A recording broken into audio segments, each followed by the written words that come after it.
Hello, everyone. Welcome to Let's Go Up. Where we explore the mysteries of the kingdom of heaven. I'm Dean. I'm Karitas. Karitas, today we're going to talk about one of my favorite subjects, worship. Yeah, okay, part of our Transformed series. That's right, how things have changed.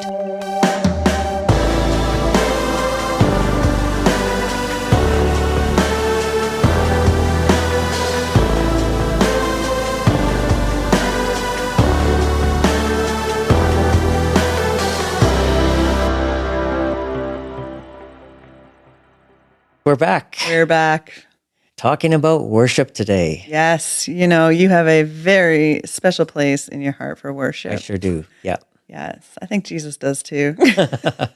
We don't need another reason to inspire worship in our heart, do we? Yeah, he is enough. He is all that and more. Awesome. Karitas, our website. Letsgoup.us. That's right, because we're in this together. Mm-hmm. And on our website, you will find links to all kinds of things. Things. Yes. Yes. Blog posts. Maybe. Blog. It depends on how inspired you are and if I raid your Instagram feed or not.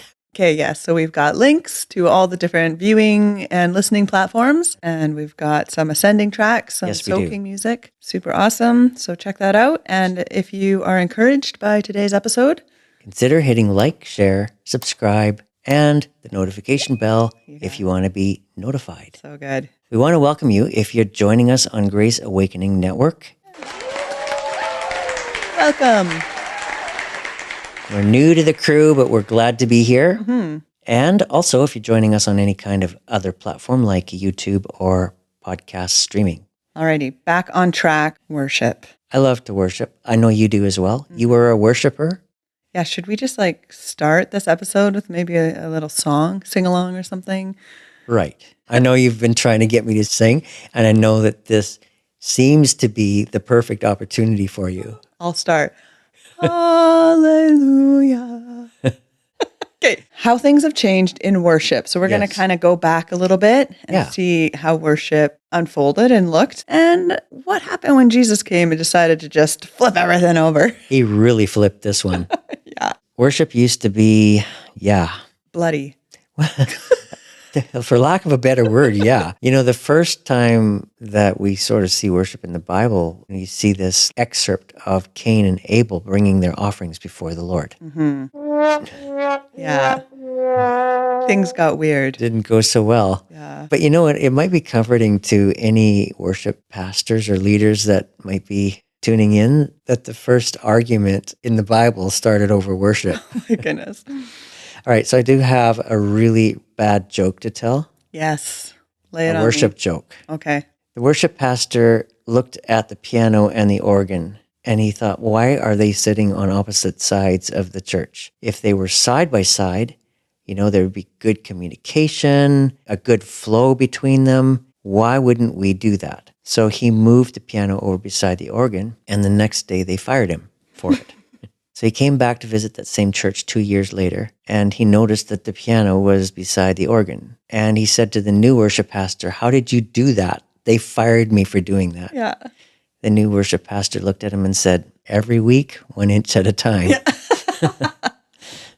That's a joke and good advice. That's right. Go slow. Things happen when we start to worship. Sometimes it can be a bit contentious. That was the environment Jesus came into, this environment where worship started to become about tradition maybe and about all these other things. Mm-hmm. And he came and really flipped it over. Turned it on its lid. Yeah. So let's go way back. Cain and Abel didn't go so hot. No. Then we got Abraham, Isaac. Was he not taking him up the mountain? Did he not call this worship? Yes. That's actually the first place in the Bible that the word worship is used. Abraham said to his young men, stay here and take care of the bags. Isaac and I are going to go up the mountain. We're going to worship and we're going to come back. That's what you call it. That's what you call it.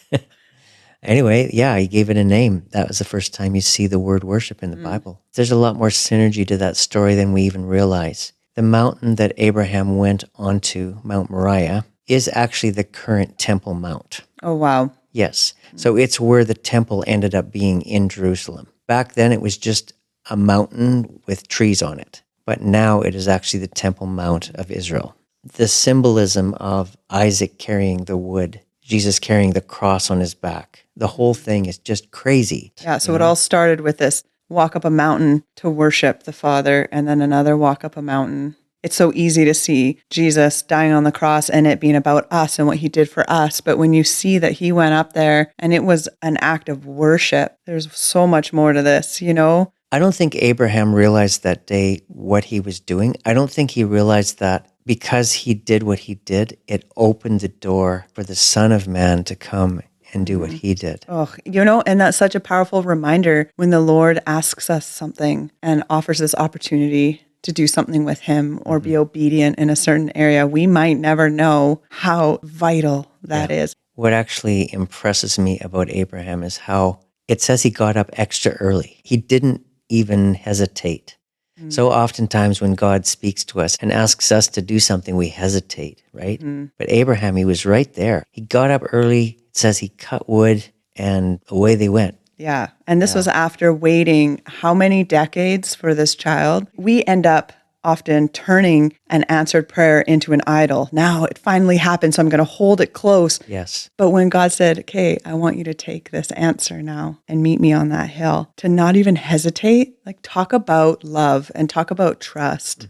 This is next level. This was relational. Yeah, and created something that impactful because that event impacted human history for eternity. You would think that there would be an entire football stadium full of people in the bleachers watching or angels or whatever. Yeah. But there was nobody. There was just Abraham and Isaac and God. And several times in there it says, and he lifted his eyes. He was seeing in the Spirit. Very first place that worship is found in the Bible. And after that, we find worship happening all over the place. There's all kinds of descriptions of it, especially when Moses and the tabernacle came, right? It got pretty crazy then. Yeah. A lot of sacrifices, burning and incense. They burned up a lot of stuff. It wasn't only burning, though. They would do wave offerings. It's pretty interesting when you start looking into all of the formulas of stuff, the way that they baked the bread, the spices they used, all of the different ingredients. Yeah. It's all laid out in this massively complex law of Moses. I don't know anything about the Orthodox Church, but is this sort of where they get a lot of their, you see them kind of waving their incense things down the aisles and their outfits and different things. It's very Old Testament tradition, is it not? It has that vibe to it. They had sacrifices for everything, and it became a whole cultural system. Then, of course, they had the once a year where they would bring the blood into the Holy of Holies, and the priest had to wear the bells on the end of his robe. Just in case. Just in case he died in there and they had to pull him out by a rope. I don't know, that was before WorkSafe. If you think about it too long, it's pretty weird what worship was back then. They would probably say the same thing about worship now, too. They would. Yeah, like why do we go to church now? Why do we sing? And we call that our worship. That's just not what it was back then. Yeah. So what happened? How did we transition from that to what we see now as worship? That's a great question. And it's a long story. I think, though, the foundation of it is really sacrifice, right? Building an altar before the Lord. It still is sacrifice in sort of a way now, but the sacrifice has changed. Let's talk about David for a few minutes. He was a pretty crazy worshiper. Yeah, that guy was wild. He was a wild man. Talk about an annoyed wife. Did he not have one of those? He sure did. But think about it for a second. He was a child prodigy on the harp, right? He got asked to come and play in front of the king. That'd be like getting asked to go to Buckingham Palace to play in front of the king. Wow. It's a really big honor. He was a really good harp player. He became known for that. So, I imagine him out in the field, just playing his harp and singing. And of course you do, because that's praising. Something you would do. Yeah, you have this knack for picking up an instrument and just playing it. But that kind of set him up for some pretty crazy stuff. The ark was an interesting piece of tabernacle furniture. Some of the biggest offerings were made in front of the ark.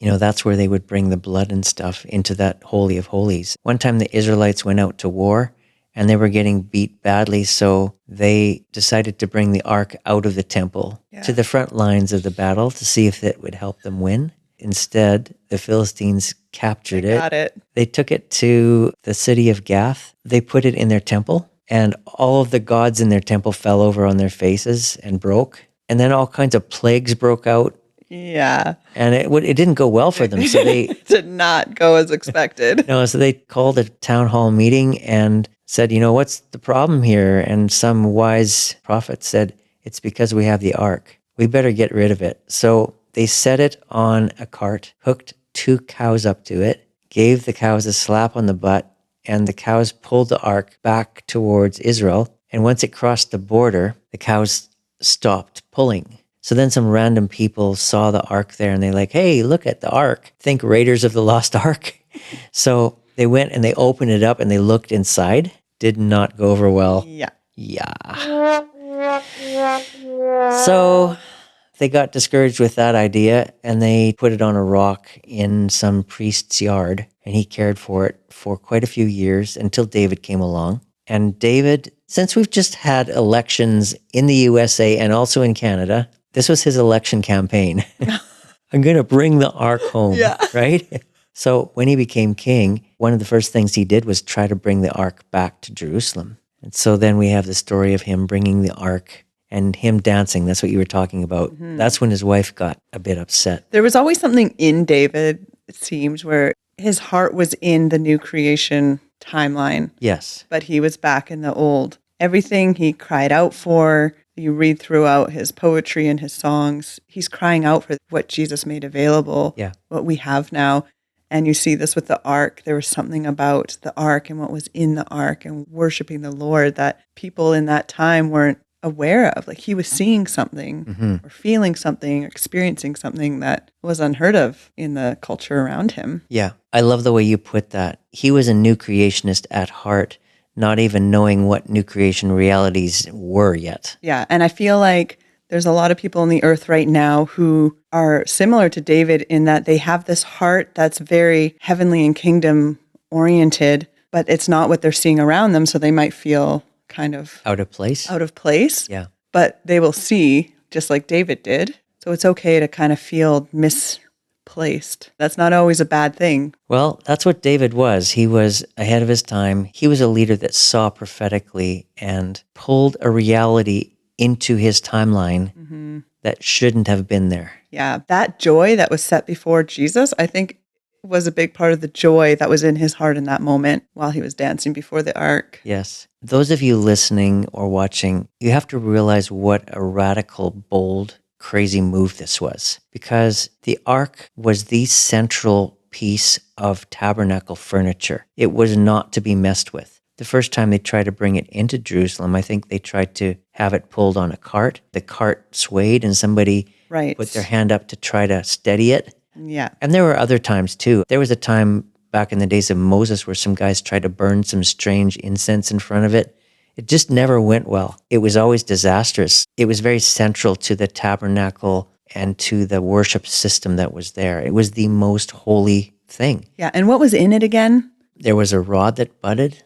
Yeah. That was Aaron's rod. There were the 10 Commandments, and there was a jar of manna that never went bad. Now, what David did is crazy. The tabernacle was set up on top of a hill in a place called Gibeon, and that's where the ark should have gone. It should have gone back into the tabernacle, back into the Holy of Holies. What does David do? He pitches a brand new tent in Zion, which is a completely different place. He takes the ark and he puts it in this brand new tent. It's miles away from its home. Then he sticks worshipers and musicians in front of it and makes them sing. Like, this is not the precedent for the ark. This was a piece of furniture that was central to blood sacrifice. They would sacrifice things and sprinkle blood on it. So David takes it, puts it into a brand new tent, puts musicians in front of it and says, sing. Yeah. Like, I don't know. Sing and dance. Sing and dance. Yeah. What a crazy move. Like how he got away with it, I don't know. Somehow God accepted the worship and the music and the praise in front of the ark as a substitute for what was going on up at the tabernacle. And the presence of God moved into David's tent. David's tent in the Bible is called the Tabernacle of David. That's where worship happened for about 40 years. Up at the tabernacle, they were still sacrificing blood offerings, but there was no presence of God up there anymore. Now you've got the presence of God, the Shekinah glory inside of this tent in Zion. And these musicians, they would shift in front of this thing day and night. 1 Chronicles 16, verse 37. So David left Asaph and his relatives there before the Ark of the Covenant to minister before the Ark continually, as every day's work required. And then it goes on to describe who was chosen and what they were doing. It even tells what instruments they played. So for about 40 years, the Ark was serenaded with song and dance and music and instruments, and that became worship rather than the animal sacrifices that they used to do. Mm-hmm. The shift from the blood sprinkling to the worship and praise. And then when Solomon came along and he built his brand spanking new temple, fancy place, he reconstructed the original wilderness tabernacle, but in a building with the three parts, the outer court, the inner court, and the Holy of Holies. And then he took the ark, put it back into the Holy of Holies. And from that point in time on, the musicians didn't play in front of the ark directly anymore. They were actually in the court outside. So the ark was put back where it belonged, and Old Testament law-based worship resumed. But for those 40 years, there was something different going on there, right? A little spark of color. That's right. When you're watching a black and white show, and then that spark of color, and then back to the original programming. We talked about timeline shifts. I feel like David lived in a timeline shift there. Yes. It was like just something shifted, and it wasn't the status quo, but it was the kingdom quo. Yes, it was. He had a window into what we do today. That's pretty cool. Yeah. When you see that. There was people, and not very many, who got a glimpse into what we are living in right now. I'm going to do something in their day you can't even imagine in your wildest dreams. But David did imagine. Yeah.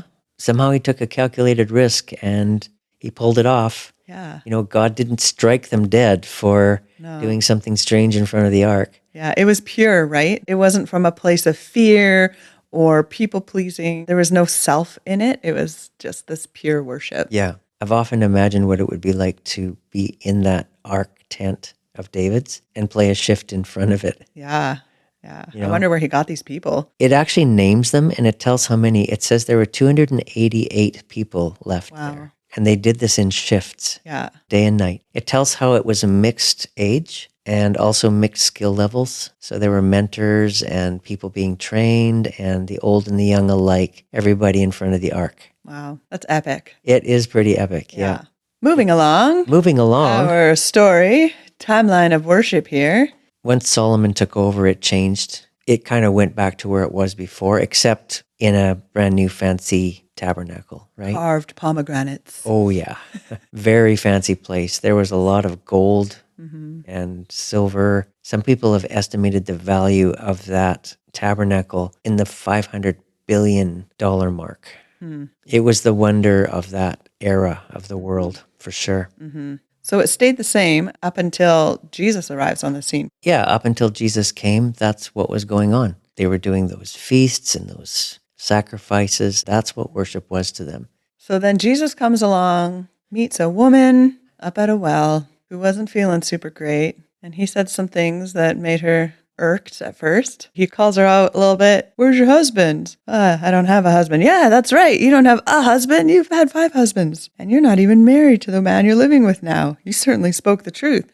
She said, Sir, you must be a prophet. So tell me, why is it that you Jews insist that Jerusalem is the only place of worship, while we Samaritans claim it's here at Mount Gerizim, where our ancestors worshipped? The place of worship was contentious between the Jews and the Samaritans. The Jews always kind of had the upper hand, right? Like we've got Jerusalem. We've got the real place. We've got the real place, yeah. You just got that little Mount Gerizim. How do you even say that?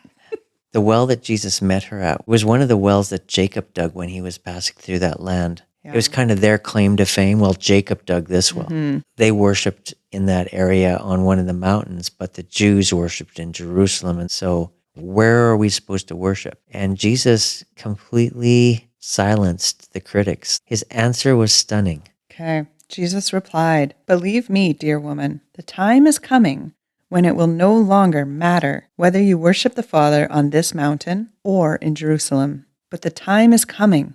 Indeed, it's here now, when true worshipers will worship the Father in spirit and in truth. The Father is looking for those who will worship him that way. For God is spirit, and those who worship him must worship in spirit and in truth. Then he drops the I am the Messiah bomb on her. Right. Wild. And a lot of things changed. A lot of things changed. So it's not about the place anymore. It is in spirit and it's in truth. Yeah, so the location and the heart posture That's right. changed. The location is now portable because worship was always done in front of the ark. But if you think about it, we now have inside of us the new commandment written on our heart. Written on the hearts of flesh now. That's right. And we have living bread. Daily bread. And we also have the tree of life inside of us. That ever-budding branch. That's right. We now are the ark. We're now the tabernacle. Our heart is the Holy of Holies. We carry as a being the entire tabernacle. You know, it says many times in the New Testament, we are the temple. Do you not know that you are the temple? Yeah. Of God, of the Holy Spirit. Exactly. So we've become the temple and we carry the ark inside of us, or we are the ark, one way or the other. Worship is now portable. It doesn't have to be at a location anymore. Well, and we're sprinkled with the blood, just like the ark was sprinkled with the blood. You're right. So cleansed, sprinkled, Yeah. blood, the living bread, carrying the commandments in your heart. It's part of who you are, and that tree of life. I am in them and you are in me, the oneness, the union. It's all there. Game changer. Absolute game changer. In spirit and in truth. Yes. The phrase in spirit and the phrase in truth. They're the only two requirements now. There used to be all kinds of hoops they had to jump through. Everything had to be just perfect. It was very specific who could do what and where and when and why. Hierarchy. But no longer, because we're all kings and priests now, and we carry this portable place called in spirit. It's actually in pneuma, which means in the breath of the wind, the atmosphere of heaven. Anytime you want to worship, we only need to go up. Don't you know the kingdom of God is within you? In you, yeah, exactly. In Revelation, did John not say, while I was in the spirit? Yes. Then he has this encounter in the throne room. Mm-hmm. And so imagine worship in that environment.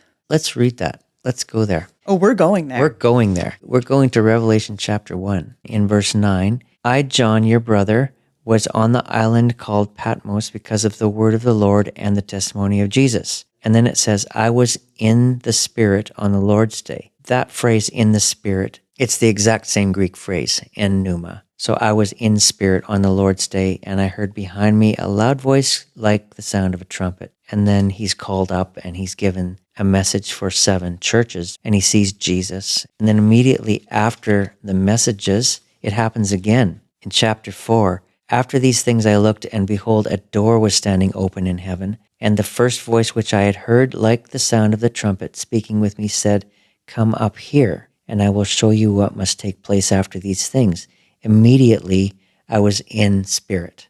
Let's go up. Let's go up. Yeah. So there he is again. He's in spirit immediately after the voice said, Come up here. That's an invitation from heaven. Yeah. Come up here. Let's go up. Wow. And then he's in spirit and he sees this scene of worship. He's watching the throne and he's seeing the 4 creatures and the elders and casting crowns. And eyeballs everywhere. That's right. It's like eyes in them, eyes on them. Like what? Yeah. Like, can't even. They're crazy looking beings. Yeah, you've seen them. They're pretty strange. We're not going there exactly, are we? No, but you know what? Does this not make, when you hear things like, oh, Pastor Dean, I really liked worship today, or I didn't really like worship, like either of those starts to sound so ridiculous. Like, what do you mean you liked it or you didn't like it? It wasn't for you. Worship in spirit? I don't know if that would even be a thought. It's not whether you like it or not. It's whether he liked it. Yeah. You know, it's got nothing to do with us. Yeah. Oof. All we do is we offer ourselves. You know, we offer the worship in spirit and truthfully, because it says somewhere in the Old Testament, God is near to all those who call upon him in truth. Truth is the heart attitude, and in spirit is the place. Yeah, the heart attitude of completely open, laid bare, nothing hiding. Yeah. And isn't it interesting that Jesus says, I am the truth? Yeah. So worshiping in him who's in you, worshiping in that union and oneness is worshiping in truth. You know, if you don't think you're one with Christ and he's in you and you still think you're dirty and unholy, Holy Spirit can't live in me, I'm an unholy environment. How could you possibly worship in truth? Mm-hmm. And so the truth that's freeing, that sets you free, it sets you free to worship. Bazinga. It is bazinga for sure. We've been brought back to the place of David's ark tent. Yeah. There's a verse in the book of Acts that kind of tells what happened. It's Acts chapter 15, and it's verse 16. So this chapter is talking about what Jesus did on the cross. And it says, after these things, after the cross, I will return and I will rebuild the fallen tabernacle of David. I will rebuild its ruins and I will restore it, so that the rest of mankind may seek the Lord and all the Gentiles who are called by my name. Whoa. When it comes to worship, what Jesus did is restore the tabernacle of David. So he restored that 40-year period where the ark was in the tabernacle and where they sang in front of it. That's why we get to go to church on Sunday and sing rather than towing along an oxen. Yeah. Because Jesus restored that time that David had the vision for in the future, that he pulled into his timeline, which was way ahead of his time. But somehow the heart that he had before God allowed him a window into what we get to do now. Wow. And it was just full of gratitude and joy and praise and jubilee and excitement. Yeah. And that's what we see a lot when we're worshiping now. It's wild. It's very exciting to be alive at a time such as this, where we get to worship our Father this way and love him this way. Karitas, we're going to end with one final verse, Romans chapter 12. Therefore, I urge you, this is urgent. I plead with you, brothers and sisters, by the mercies of God, to present your bodies as a living and holy sacrifice acceptable to God, which is your spiritual service of worship. So you see, now we become the sacrifice, and we offer who we are and all that we are. There's no holding anything back. There's no concealing anything. That's the truth part of it. When Jesus said, if you want to be my disciple, deny yourself, take up your cross and follow me. That whole taking up your cross takes on that meaning, that worship, no matter what, wherever I am, whatever's going on, regardless, I'm taking that cross. I am going up that hill and I'm going to worship. That's right. Shout out to my good friend Dean, who wrote this book, Encountered in Worship. Did you know I was bringing this today? Didn't know you were going to bring it. It's well read, as you can tell, but it is a beautiful testament of worship, an expression of the heart. It's kind of my life story. It is available on Amazon. You can look it up, Encountered in Worship. All right, everyone. So have an awesome week, worshiping our Savior Jesus. In spirit and in truth. That's right. Bye.